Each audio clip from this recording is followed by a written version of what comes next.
So today we are going to have numerical session based on the concept of center of mass.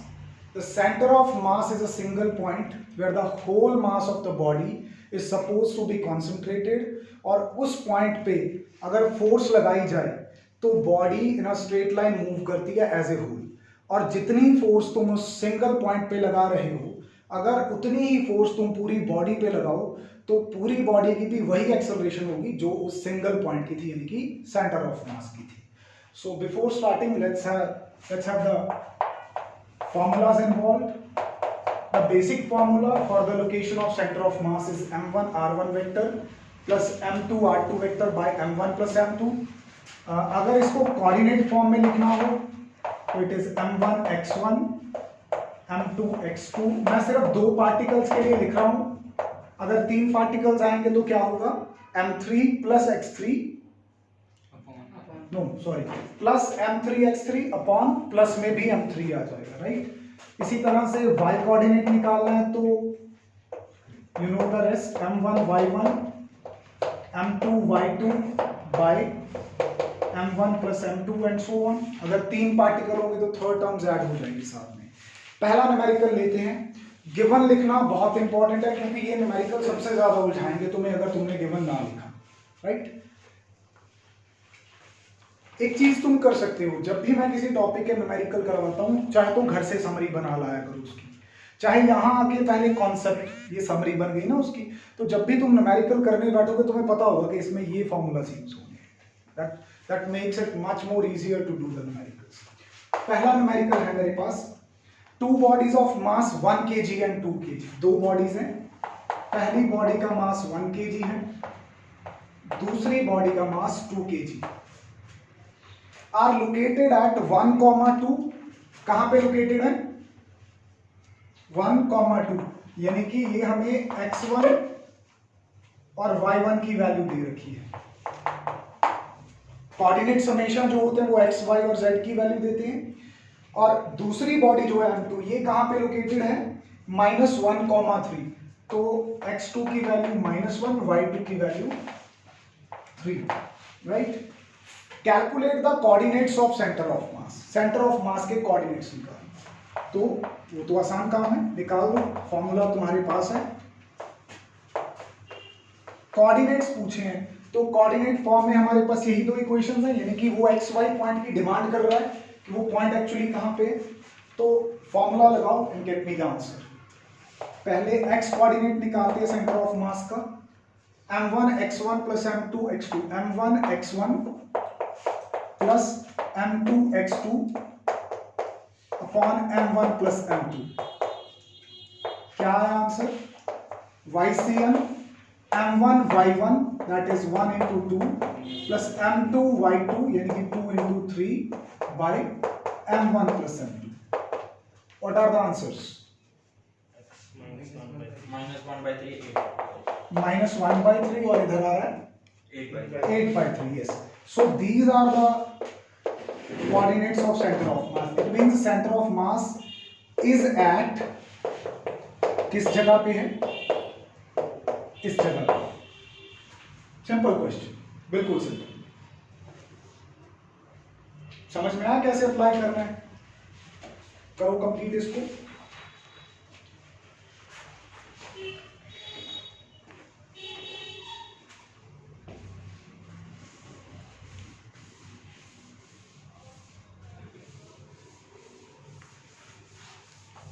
Next question पे आते हैं.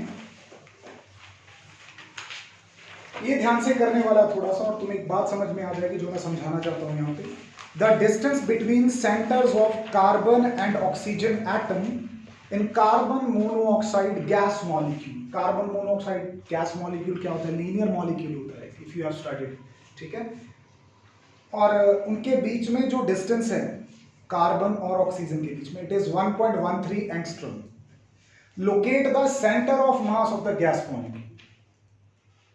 इस molecule का क्या निकालो? Centre of mass. लेकिन लास्ट वाली लाइन इंपॉर्टेंट है पढ़ने के लिए.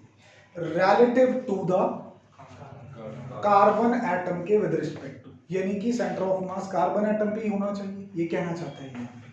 तो अगर मैं सिंपली यहाँ पे एक मॉलिक्यूल बनाऊंगी that this is carbon and I don't bother about single bonding, double bonding और व्हाटएवर, मेरे को नहीं मतलब है उस चीज से। तो कार्बन और ऑक्सीजन है, इनके बीच में जो डिस्टेंस है वो 1.13 एंगस्ट्रॉम का है, ठीक है।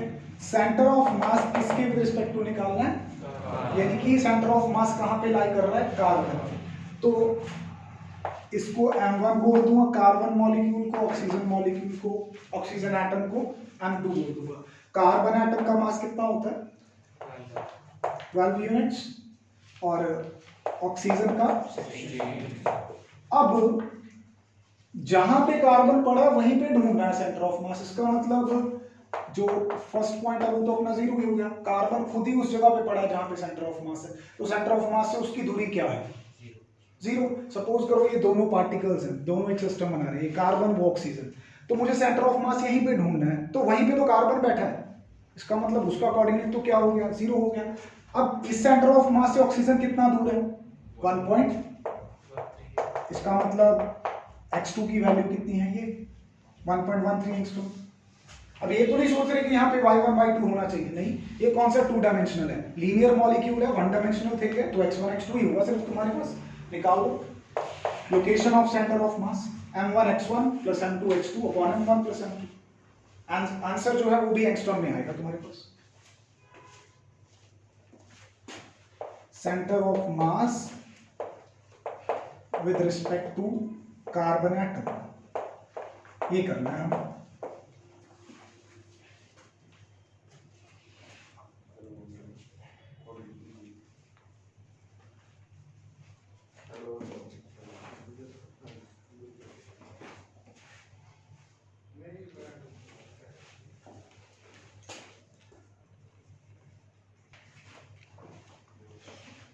हाँ जी, have you got the answer? 0.62. It must be 12 into 0 plus 16 into 1.13 upon 12 plus 16। क्या आ रहा है आंसर यहाँ से 0.6. 0 पॉइंट, सही बोल रहे हो, 6 तक तो ठीक है, 4 वेरी गुड, 5 यस, यहाँ तक चल जाएगा। मेरे पास एक डिजिट और है 7, अगर तुमने यस दैट्स करेक्ट 7 थैंक्स। इतनी दूर लाई करता है, और अगर ये टोटल डिस्टेंस 1.13 है, ये 0.6 है, मतलब कहीं मिड में थोड़ा सा होगा सेंटर ऑफ मास इसका, है ना। कहाँ होगा, कार्बन के विद रिस्पेक्ट टू, मतलब कहाँ होगा, जिस चीज के विद रिस्पेक्ट टू निकालते होते हैं उसके लिए डिस्टेंस हमेशा क्या लेते हैं, 0, ठीक है। अब इसके विद रिस्पेक्ट टू निकाला था तो इसके लिए डिस्टेंस क्या है, 0, तो वो कितनी दूर लाई करेगा कार्बन के विद रिस्पेक्ट टू 0.6 एंगस्ट्रॉम में लगभग। हाँ जी, नेक्स्ट थर्ड, ये भी सिंपल है, देखो कितनी बॉडीज हैं, कितनी बॉडीज हैं हमारे पास, 3 बॉडीज हैं, 3 ब्लॉक्स हैं। पहले ब्लॉक का मास कितना है, what is the mass of first block, m, और सेकंड ब्लॉक का, और थर्ड ब्लॉक का, वेरी गुड। फर्स्ट ब्लॉक कहां पे लोकेटेड है, 2.5 और 1.5, तो यही हो गए कोऑर्डिनेट्स x1 y1, राइट। इसी तरह मुझे x2 y2 बता दो क्या है, 3.5 और 1.5, और तीसरे पार्टिकल के कोऑर्डिनेट्स 3 3। क्या पूछा है इन तीनों का, सेंटर ऑफ मास पूछा है, तो क्या एक्सप्रेशन होगा, सेम एक्सप्रेशन होगा, बट 3 टर्म्स के लिए होगा वो, मतलब न्यूमरेटर में प्लस m3x3 आ जाएगा और नीचे m1 plus m2 plus m3 आ जाएगा। निकालो x और y, देखो क्या आंसर आता है।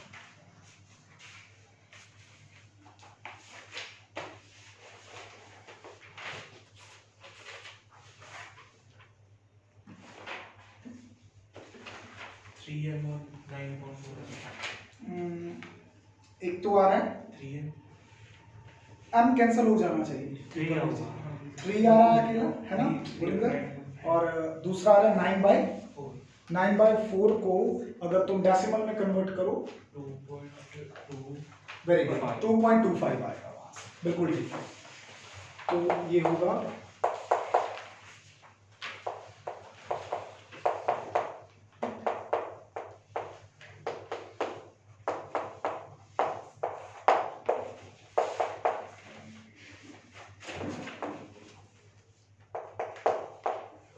इसको सॉल्व करके आ गया 3। और उसी तरह से अगर YCM करोगे तो तुम बोल रहे हो कि 9.4 आ रहा है, इसको कन्वर्ट करूंगा तो 2.25 आएगा। So the centre of mass is located at 3, समझ में आ रहा है concept?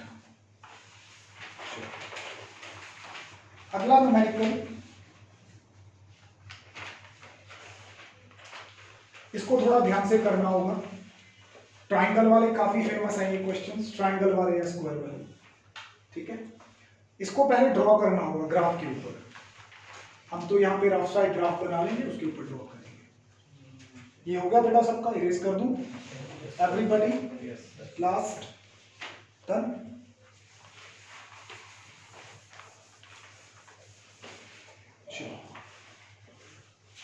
The question is find the center of mass of 3 particles। 3 particle है, पहले तो फॉर्मूला दिमाग में आ गया। At the vertices of an equilateral triangle, कोई equilateral triangle है, उसके vertices पे पड़े हैं। The mass of the particles are 100 gram, 150 gram and 200 gram respectively। M1, M2, M3 दे रखा है। Each side of the triangle is 0.5 metre long। Triangle की हर एक साइड 0.5 है। अब यहीं से क्लियर हो जाना चाहिए कि हमें तो एक्स वाई कोऑर्डिनेट्स दे ही नहीं रखे, हमें तो ट्राइंगल की क्या दे रखी है। यानी कि सबसे पहले इस डायग्राम को ग्राफ पे बनाना होगा, फिर वहां से पॉइंट्स अपने आप लोकेट करने होंगे। तो एक सिंपल सा ग्राफ, ऐसा नहीं है कि प्रॉपर ग्राफ पेपर लेके फिर बनाना है, सिंपल है ना।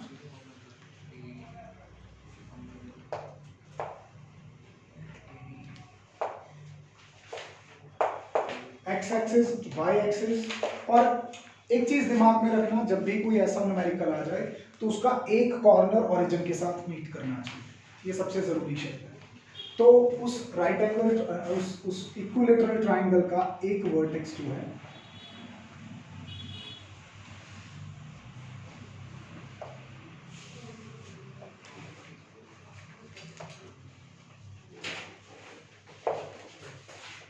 हम ओरिजिन के साथ कोइंसाइड करवा देते हैं, राइट। तो ये है वो राइट एंगल ट्राइंगल, राइट। ये पॉइंट O है जहां पे कोऑर्डिनेट्स ऑफ कोर्स 0, 0 है, राइट। लेट्स से यहां पे कौन सा मास पड़ा है, 100 ग्राम पड़ा है, ठीक है। अब यहां पे जो पॉइंट है, let's say this is point A, और यहां पे कौन सा मास पड़ा है, it is 150 grams, okay. Then this is point B, जहां पे कौन सा मास पड़ा है, तीसरा कितना था, 200 grams, okay. The first thing that we need to know is the coordinate of all the points. O point के तो कोऑर्डिनेट क्लियर है, ठीक है। A पॉइंट किस एक्सिस पे लाई कर रहा है, एक्स एक्सिस पे सिर्फ x की वैल्यू होनी है, और वो किसके बराबर होनी है, O A के, that is side of triangle. वो दे रखी है हमें कितनी, 0.5, एक पॉइंट के और आगे कोऑर्डिनेट। अब कौन बचा, ये B पॉइंट। अब ये इक्विलेटरल ट्राइंगल है, अगर इधर से मैं परपेंडिकुलर गिराता हूं तो ये एग्जैक्टली मिड पॉइंट को मीट करेगा। B is at the mid of OA।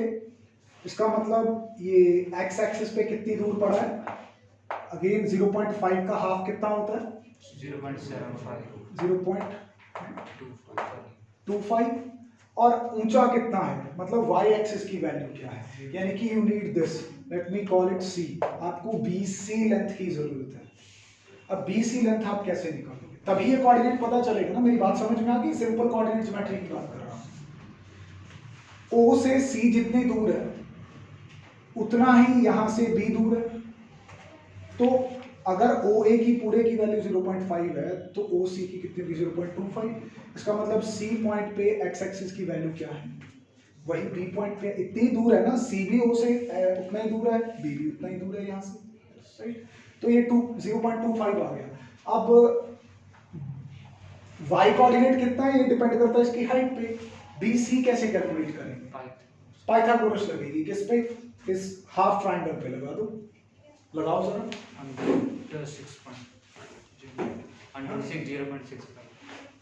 Root 0.65 नहीं, थोड़ा सा कहीं गलती कर रहे हो तुम, स्क्वायर इसका पाइथागोरस लगा के वो निकालने में सर हम मिड पॉइंट फॉर्मूला लगा सर किवें ਕੱਢ ਸਕਦੇ ਹੋ ਕੋਆਰਡੀਨੇਟਸ सर जिमें 1:1 डिवाइड कर दिया okay then sir matching formula होगा सर वो होता है उसका कोऑर्डिनेट है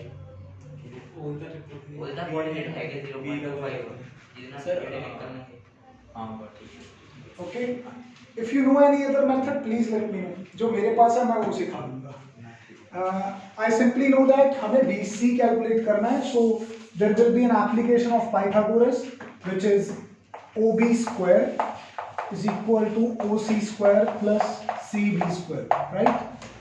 I need to find CB, so OB की value this is the side और ये कितनी है 0.5, right?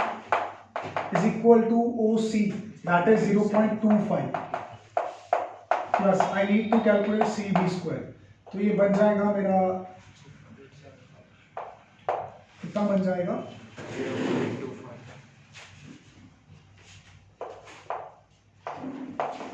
0.25 huh? And this is going to be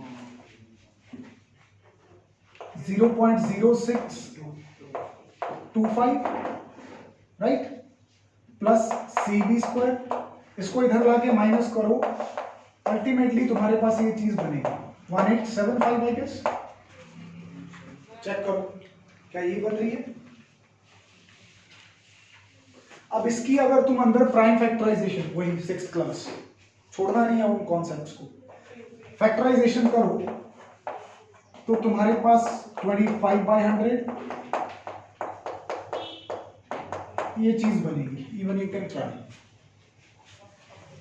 4 points है ना तो नीचे 10,000 आना था तो उसको मैंने तोड़ दिया 100 into 100 में ताकि इवन पेयर्स बना लूं बाहर निकालने के लिए 1875 की अगर तुम प्राइम फैक्टराइजेशन करो तो 25 5 into 5 into 5 into 5 into 3 बनेगी बना के देख लो चाहिए 6th क्लास सबसे पहली बार आती है प्राइम फैक्टराइजेशन वही किया मैंने लैडर बना के करते थे याद है सबको ठीक है तो बना के करके देख सकते हो तुम तो ये पेयर्स बनेंगे 25/100 का पेयर बन रहा है तो एक बाहर आ जाएगा तो ये बाहर आके बनेगा 0.25 into √3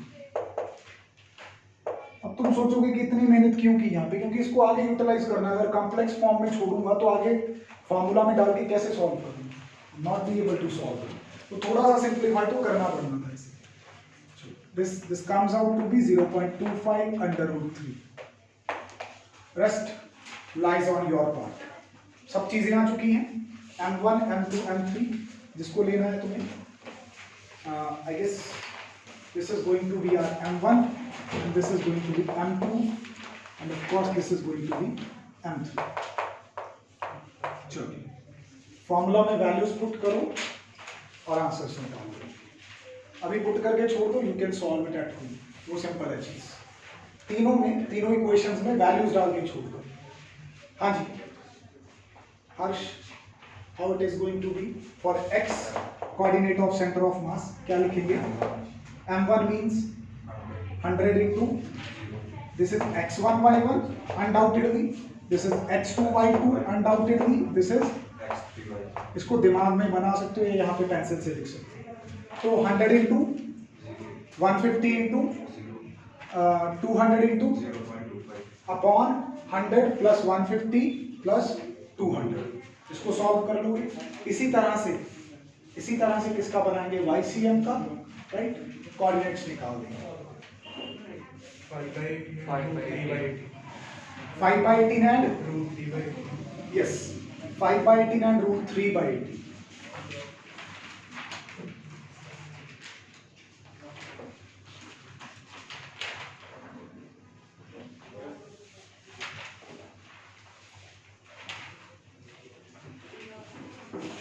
चलिए अगला जो क्वेश्चन है can you read the statement I guess it is also related to triangles 3 masses 3 kilogram 4 kilogram 5 kilogram are located at the corners of equilateral triangle of side 1 meter locate the center of mass of the system हो जाएगा ये ठीक है अगले numerical पे चलते हैं ये थोड़ा सा टिपिकल है और समझने वाला है।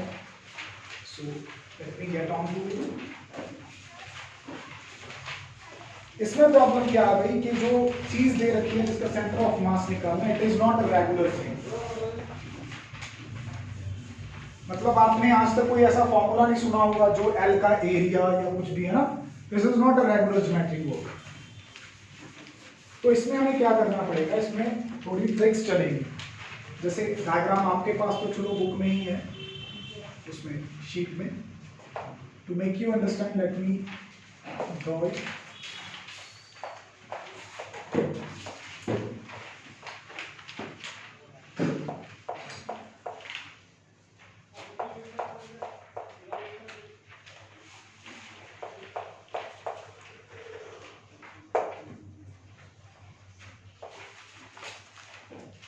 The situation is something like this.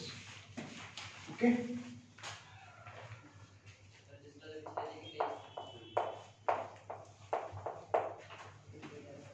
L shaped lamina है, लैमिना मतलब शीट। इसके कोऑर्डिनेट्स दे रखे हैं, this is 0,0 point O, this is point A 2,0, this is point B with coordinates 2,1, this is point D with coordinates 1,1, this is point E with coordinates 1,2, this is point F with coordinates 0,1, right? और इस पूरे lamina का जो मास है वो 3 kilogram. कितना है? 3। तो इस एल शेप्ड लैमिना का सेंटर ऑफ मास निकालना है। कोई गैस कर सकते हैं इस चीज के बारे में? कोई गैस नहीं है, क्योंकि रेगुलर ज्योमेट्री फिगर्स जो होते हैं, जैसे स्क्वायर हो गया, ठीक है, रेक्टेंगल हो गया, उनका सेंटर ऑफ मास गैस करना मुश्किल नहीं है। जहां पे डायगोनल्स इंटरसेक्ट करेंगे वहीं पे सेंटर ऑफ मास होगा। लेकिन मुझे एक बात क्लियरली नजर आ रही है यहाँ पे, क्या है? अगर ये पहला कोऑर्डिनेट 0 है तो दूसरा कोऑर्डिनेट कितना है? 2। और अगर मैं यहाँ पे इसको ऐसे कर दूं तो ऑफ कोर्स यहाँ पे कितना होगा? 1,0। कर छोड़ देते। इधर से इसको देखो, y कोऑर्डिनेट क्या है? 0 और y कोऑर्डिनेट क्या है? अगर मैं इसको यहां से ब्रेक कर लूं तो ऑफ कोर्स मिड में क्या आएगा? 0,1। तो इसका मतलब ये एग्जैक्टली मिड में है। अब ये भी 1 है, हाफ, क्योंकि पूरी 2 है तो आधी कितनी है? ये पूरी 2 थी तो आधी कितनी है? यहाँ पे 1 से 2 बना तो इसका मतलब यहाँ भी डिफरेंस कितना है? तो सारी साइड्स इक्वल है इस पोर्शन की। इस पे आ जाओ तो दिस इज 1,0, दिस इज 0,1, यानी कि 1 1 1 1। Look at the third part. अब ये तीनों किस में टूट चुके हैं? स्क्वायर में टूट चुके हैं। क्या हम ईच स्क्वायर का सेंटर ऑफ मास निकाल सकते हैं? हर एक स्क्वायर का? यस। जहां पे उनके डायगोनल्स मीट करेंगे वहां पे उनका सेंटर ऑफ मास होगा। जैसे सपोज करो ये जो ओरिजिन के साथ लगा हुआ है, इसको मैं पहला स्क्वायर बोलता हूं, तो इसका जो सेंटर ऑफ, मतलब सेंटर उसको बोले पॉइंट ऑफ इंटरसेक्शन होगा, उसको C1 बोल दूंगा, पहले स्क्वायर का सेंटर ऑफ मास। ठीक है। उसी तरह जो दूसरा पोर्शन होगा उसके सेंटर ऑफ मास को C2 बोल दूंगा। जो तीसरा पोर्शन होगा इसके सेंटर ऑफ मास को, आपके डायग्राम में यही बना हुआ है, राइट। तो पहले किसी ना किसी तरीके से मैं C1 C2 C3 तीन कोऑर्डिनेट्स निकाल लेता हूं।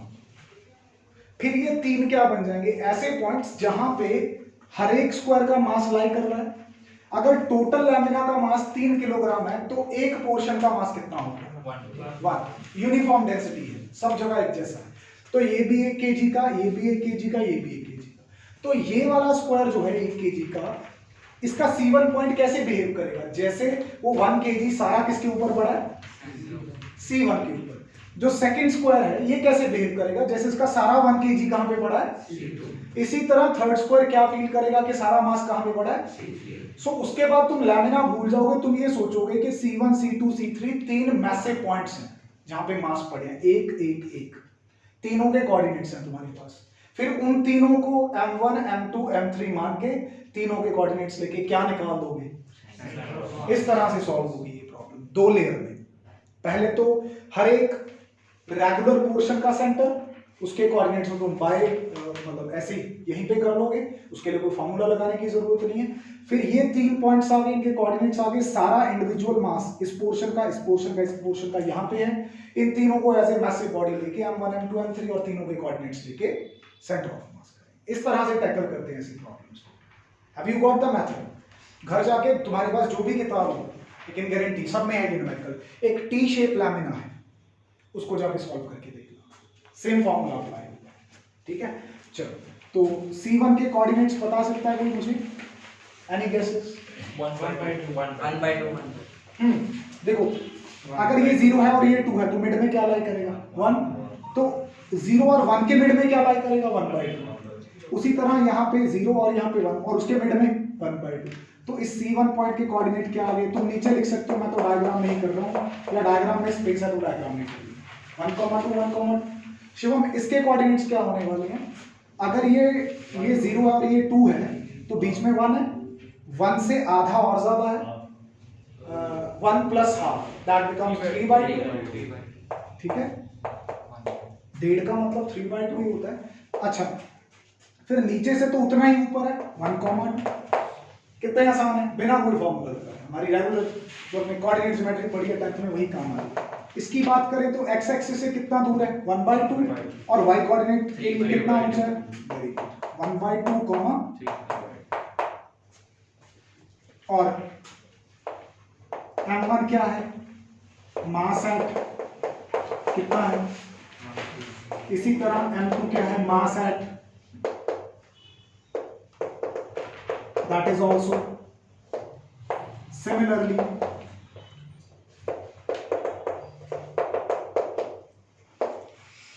और इसी के सामने x1 y1 कोऑर्डिनेट्स लिख दो। अब तो तुम्हें लगाना आ गया होगा ये कि कैसे करते हैं। y1 y2 sorry x2 y2 x3 y3, तीनों कोऑर्डिनेट्स लो, फॉर्मूलाज में पुट करो, you will get your answer.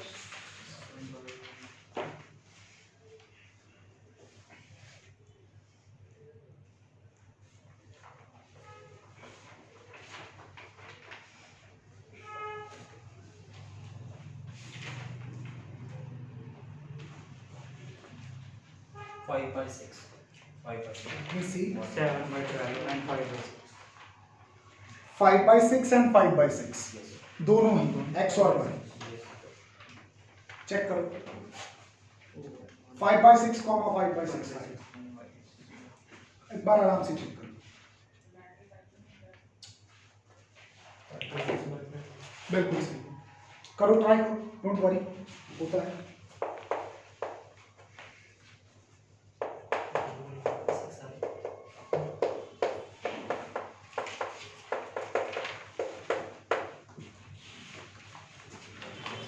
थोड़ा आइडिया लगाएं ग्राफ पे ये कहाँ हो सकता है। 5/6 का मतलब हो गया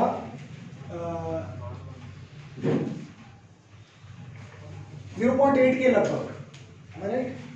5/6 अगर डेसिमल में कन्वर्ट करें तो कितना बनता है? लगभग 0.8, लगभग, ज्यादा है उससे थोड़ा सा, चलो 0.8 ले लीजिए। यहाँ तक क्या है? तो इससे थोड़ा सा पीछे, और इधर भी क्या है? तो इससे थोड़ा सा नीचे, ये पॉइंट लगभग यहाँ पे कहीं आ जाएगा, 0.8, 0.8। तो इन तीनों का सेंटर ऑफ मास यहाँ पे लाई कर रहा है, इस पूरे लैमिना का, यानी कि यहाँ पे लाई कर रहा है सेंटर ऑफ मास। तो प्रैक्टिकली वो तुम्हें आना चाहिए लोकेट कर दो कि कहाँ पे बात होगी। ऐसा नहीं कि न्यूमेरिकली सॉल्व किया और निकाल दिया दिमाग से, या उसको समझा ही नहीं कि एग्जैक्टली कहाँ पे। ठीक है,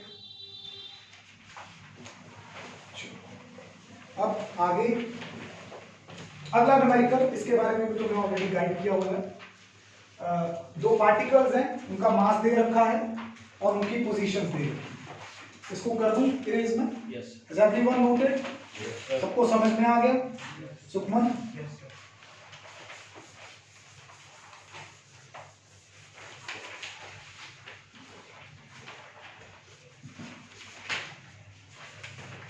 next numerical is quite simple. दो पार्टिकल्स हैं, पहले पार्टिकल का मास कितना है और दूसरे पार्टिकल का मास कितना है? 300। जो फर्स्ट पार्टिकल है उसकी लोकेशन बताई हुई है हमें, बता दो जरा क्या है।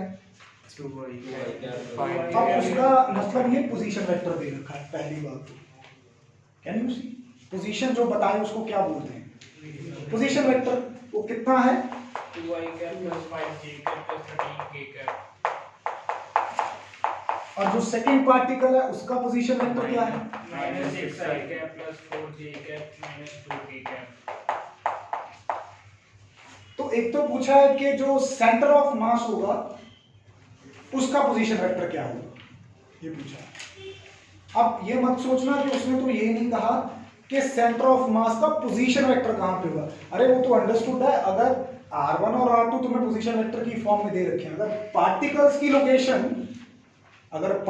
की लोकेशन कोऑर्डिनेट फॉर्म में ना देके, कोऑर्डिनेट्स ना देके पोजीशन वेक्टर दिए हुए हैं, तो तुम्हारा जो सेंटर ऑफ मास होगा उसका भी क्या निकलेगा? पोजीशन वेक्टर ही निकलेगा। इससे पहले वाले न्यूमेरिकल्स में जो मैसिव पार्टिकल्स होते थे उनकी लोकेशन कैसे बताई होती थी? एक्स वाई पॉइंट बता के।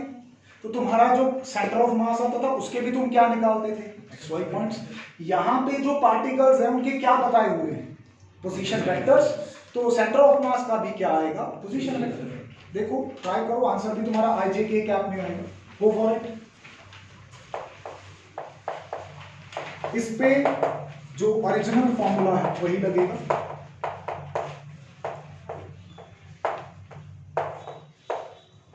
अच्छा, अगर तुम बुक में जाके देखो तो उसने मास को जो है किलोग्राम्स में कन्वर्ट किया होगा, but that doesn't make any difference। क्यों? नीचे भी मास है। अगर मैं बाय थाउजेंड लगाऊंगा तो 1000 ऊपर से कॉमन, 1000 नीचे से common cancel. So there is no need, आप सिंपली यहाँ पे वैल्यू सब्स्टिट्यूट करो 100 इंटू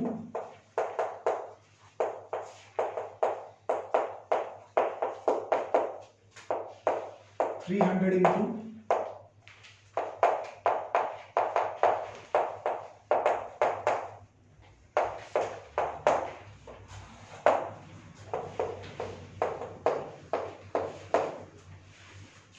ये चीज है। अच्छा, आराम से सॉल्व करते हैं बिना उलझे। पहले ये स्टेप लिखिए। कितना? 100 कैंसिल कर देते हैं इसके साथ ही। मेरे को लगा ऐसे ही बोलेगा। अच्छा, कॉमन निकालते हैं 100 है ना, यू मीन टू से यहाँ पे। हाँ, वो इजी हो जाएगा वैसे। अगर ये 100 ऊपर से कॉमन निकाल लूँ तो यहाँ 1 रह जाएगा, यहाँ 3 रह जाएगा, ये 400 बनेगा, 4 बच जाएगा नीचे। यू मीन टू से दिस? हाँ जी। तो 2i कैप, बहुत अच्छी बात है, 5j cap plus 3k cap. यहाँ पे 3 बच रहा है ना, 100 कॉमन निकाल के। 100 को अगर कॉमन निकाल लिया तो 100 3 300, 3 इंटू 6 कितना हो जाएगा? 18 i कैप। 3 इंटू 4 कितना?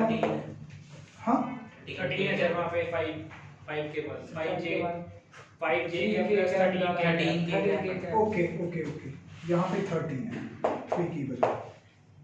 राइट। अच्छा, 3 into -6 becomes -18, 3 into 4 becomes 12, 3 into 2 becomes, और डिवाइड में क्या बच रहा था? सिर्फ 4। करो सॉल्व, देखो क्या बनता है। आई कैप के साथ आई कैप ही सॉल्व हो सकता है। -16 आई कैप, 5 प्लस 12 कितना हो गया? 3 और ये बन रहा है। अच्छा, मैं फिर इसको 3 समझ गया, प्लस यही बन रहा है, राइट। इसी तरह से अब आगे क्या करने को बोला उसने? एक तो पोजीशन निकालनी थी सेंटर ऑफ मास की, वो निकाल दी। पोजीशन वेक्टर निकाल दिया सेंटर ऑफ मास का। अब क्या निकालने को बोला है? वेलोसिटी ऑफ सेंटर ऑफ मास। तो मैंने तुम्हें सिखाया था कि ये फॉर्मूला सिर्फ पोजीशन वेक्टर्स के लिए नहीं है। अगर VCM पे बनाना हो तो m1 plus m2 by m1 plus m2, same way से VCM कैलकुलेट हो जाए। सिंपल, वो हमने लास्ट लेक्चर में डिस्कस किया था। करो values put and get the answer.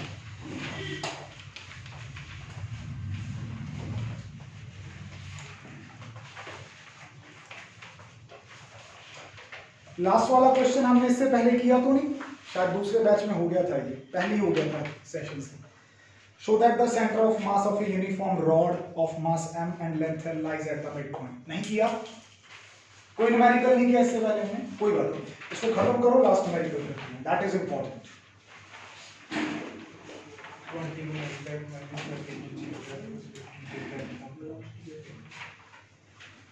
20 मेरे पास 31 आई क्या, Yes sir, 31 है। माइनस 34 -34 J प्लस 15 के गैप बाय 4। बिल्कुल सही है, यही आंसर आ रहा है।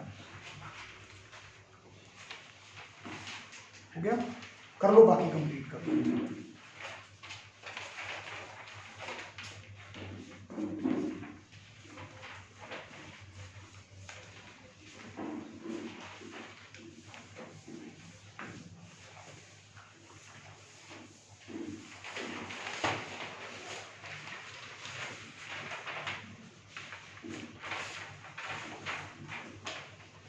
लास्ट में न्यूमेरिकल जो है वो एक क्वेश्चन की तरह बहुत इंपॉर्टेंट है, सिलेबस में अलग से मेंशन है कि centre of mass of uniform rod निकालना, ठीक है, तो इसलिए इसको मैंने स्पेशली इंक्लूड किया है यहाँ पे।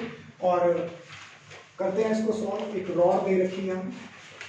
अभी ये जो रॉड है, तुम्हें ये डिसाइड करना आता है कि कोई ऑब्जेक्ट वन डायमेंशनल कब लेना है, टू डायमेंशनल कब लेना है, थ्री डायमेंशनल कब लेना है। ये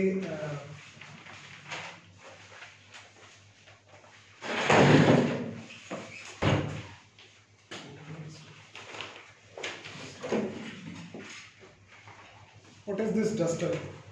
One dimensional, two dimensional or three dimensional? 3-dimensional. But in physics I will take it as one dimensional. What is this board? One dimensional, two dimensional or three dimensional? 3-dimensional. It's two dimensional in physics. What is this room? One dimensional, two dimensional or three dimensional? It's obviously three dimensional in physics. How do we decide that? How do we decide that? Look at this duster. ऐसी है. This is going to be the length of the duster, right? ये length है. ये उसकी क्या है? और ये क्या है? Compare the length, breadth and height. Who is way more greater than other? This is considered as one dimensional. Look at this board now. This is the length, and you have to believe me, this is 6 feet. And this is the breadth, let's say, or you can say height, no matter. This is 4 feet exactly. So this board is 6 by 4, 6 feet, 4 feet. And what is going to be the thickness? If you bring the scale, 1 into means even less than 1 inch. और centimeters में जाऊँ तो मैं ये 1.5 centimeter के आसपास होगा. So compare the length, breadth and height. Which is way more greater than others? Length and breadth as compared to what? Thickness. इसकी थिकनेस के कंपैरिजन में इसकी लेंथ और हाइट या लेंथ और ब्रेड्थ ज्यादा है, तो कितनी डायमेंशन इसकी काउंटेबल है? 2. तीसरी डायमेंशन तो है जो बहुत कम है बाकी पहले दो के कंपैरिजन में, तो उसको किस में रखा जाएगा? What is this paper? 1D, 2D और 3D? 2D. Length and breadth as compared to thickness are way more greater. ठीक है, इस रूम की बात करते हैं. लेंथ, ब्रेड्थ और हाइट तीनों मैटर करते हैं. This is taken as 3 dimensional in physics. ठीक है, अब रॉड जो है उस रॉड को आप क्या लोगे? 1 डायमेंशनल लोगे. ठीक है, क्योंकि रॉड की हमें पता है कि लेंथ ज्यादा होती है, ब्रेड्थ और थिकनेस बहुत कम होती है. तो इसको मैं अलोंग द एक्स एक्सिस अपने दिमाग में ही मान के चल रहा हूँ. I need not to draw any coordinate system और व्हाट. ये तुम्हें पता होना चाहिए. ठीक है, अच्छा, ओरिजिन जो है मैं यहाँ पे सपोज कर लेता हूँ, तो ऑफ कोर्स यहाँ पे क्या होगा? एल लेंथ है इसकी. It is going to be L, 0 this point. These coordinates tells you the position of the rod, जिसका एक पॉइंट कहाँ पे पड़ा? ओरिजिन पे. दूसरा कितने डिस्टेंस पे? L पे, जितनी इसकी खुद की लेंथ है. अब ये रॉड प्रॉब्लम क्या है? ये कॉन्टिन्यूस मास डिस्ट्रीब्यूशन की प्रॉब्लम है. कैसे? इसके इक्वल जितने मर्जी टुकड़े करो, सबका मास क्या मिलेगा? सेम मिलेगा. क्या इसके पार्टिकल्स गिन सकते हो? Not at all. क्या इस चौक के अंदर कितने कैल्शियम कार्बोनेट के पार्टिकल्स हैं? क्या वो गिन सकते हो? तुम नहीं गिन सकते. तो क्या करोगे? यहाँ पे फॉर्मूला कैसे लगाओगे? m1 + m1 + x1 m2 + x2 m3 + x3. नहीं लगा सकते इस पे, क्योंकि नॉन काउंटेबल है टुकड़े ये. क्या करोगे फिर? इंटीग्रेशन का प्रोसेस लगाएंगे, और उसको क्या बोलते हैं? Continuous mass distribution. रिजल्ट्स याद आ गए? अच्छा, तो उसमें अपने को याद है कि HCM क्या होता था? Integration of what is DM. लिखना नहीं है अभी, रुक जाओ. What is DM? Mass of the small portion of that system. इसका मतलब मुझे यहाँ पे एक पार्ट काटना पड़ेगा इस रॉड का। लेट्स से वो मैं ये पोर्शन ले रहा हूँ, ये पोर्शन, ये शेडेड पोर्शन क्या है, ये क्या है, छोटा सा टुकड़ा है जिसकी जो थिकनेस है वो कितनी है, dx कितनी है, इस पूरी रॉड की लेंथ कितनी है और इस पूरी रॉड का मास कितना है, कैपिटल है। मैं कुछ लिखने जा रहा हूं, मुझे बताना जरा समझ में आ रहा है कि नहीं।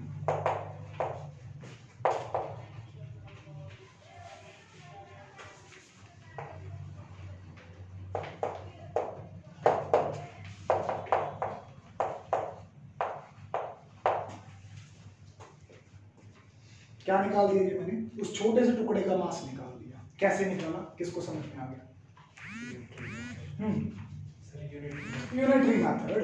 अगर एल लेंथ है तो मास कितना है, अगर लेंथ एल है तो मास कितना है, अगर लेंथ यूनिटी हो जाए तो, अगर लेंथ dx हो तो, यही चीज लिखी है मैंने, ठीक है। बस अभी इसको दिखाने का नहीं होता प्लस वन में, ठीक है, तुमने सीखा, अब दिमाग में लगाओ उसको, लिखना नहीं, दिमाग में लगाओ। अच्छा, ये थोड़ा सा मास आ गया। अभी लोकेशन ऑफ सेंटर ऑफ मास निकालने के लिए तो बस ये लगा देंगे फॉर्मूला। यहाँ पे लिमिट्स होती हैं कि कहां से शुरू के, और ये डिस्टेंस x है, कितनी दूर लिया ये ओरिजिन से, x दूरी पे लिया, तो x तो x ही रहेगा, फिक्स ऑलवेज। अच्छा, तो ये रॉड कहां से कहां तक फैली हुई है, 0 से लेके l तक फैली है, तो लिमिट्स क्या हो जाएगी, that's it, put the values, get the results। x as it is, dm की वैल्यू क्या है, from 0 to l। अच्छा, m by l तो कांस्टेंट है ना, तो रॉड का मास चेंज होने वाला है ना उसकी टोटल लेंथ चेंज होने वाली है। इंटीग्रेशन के अंदर खाली क्या बचेगा, x raised to power 1, वो मैंने अपनी तरफ से लगा दिया ताकि तुम्हें फॉर्मूला अप्लाई करना सिखा सके। और लिमिट्स कहां से कहां तक है। अच्छा, क्या फॉर्मूला लगाओगे इस पे, वही एक ही है फेमस वाला, कौन सा, x raised to power n dx, क्या होता है, that's it, यही है। खाली वो कहां पे नहीं लगता, जब n की वैल्यू कितनी हो, -1, वो नहीं होनी चाहिए। चलो, तो m by l as it is आ गया, इधर बनेगी इसकी इंटीग्रेशन x की पावर 1 + 1 अपॉन 1 + 1, यानी कि कितना बन गया, 2/2। दिमाग में सॉल्व करना, अभी काम करने लगेगा। 2 बाहर निकाल लो, चाहे नहीं निकालना तो पहले पावर ले लिया, पावर ले लो। कौन वेरिएबल है, वेरिएबल की जगह अपर लिमिट भरोगे तो क्या बनेगा, l²/, वेरिएबल की जगह लोअर लिमिट भरोगे तो क्या बनेगा, 0²/। समझ में आ रहा है। लास्ट हर्षू, तो I should write l²/2 minus 0²/2। Ultimately तुम्हारे पास बचेगा m by l into l²/2। कुछ एक चीज मिस कर गए, यहाँ पे फॉर्मूला में 1/m होता है बाहर, एब्सोल्युटली। तो चलो इसको यहीं पे रखते हैं, यहाँ पे m के साथ m कैंसिल, एक एल के साथ एक एल कैंसिल, अल्टीमेटली क्या बचता है। इसका मतलब सेंटर ऑफ मास का x कोऑर्डिनेट कहां पे है, l/2, 0, यानी कि एग्जैक्टली कहां पे, यही शायद हमें शो करना था। Hence the centre of mass of A rod lies exactly at the mid point of the length of the rod. ठीक है, ये आज के लिए था। That's all for today.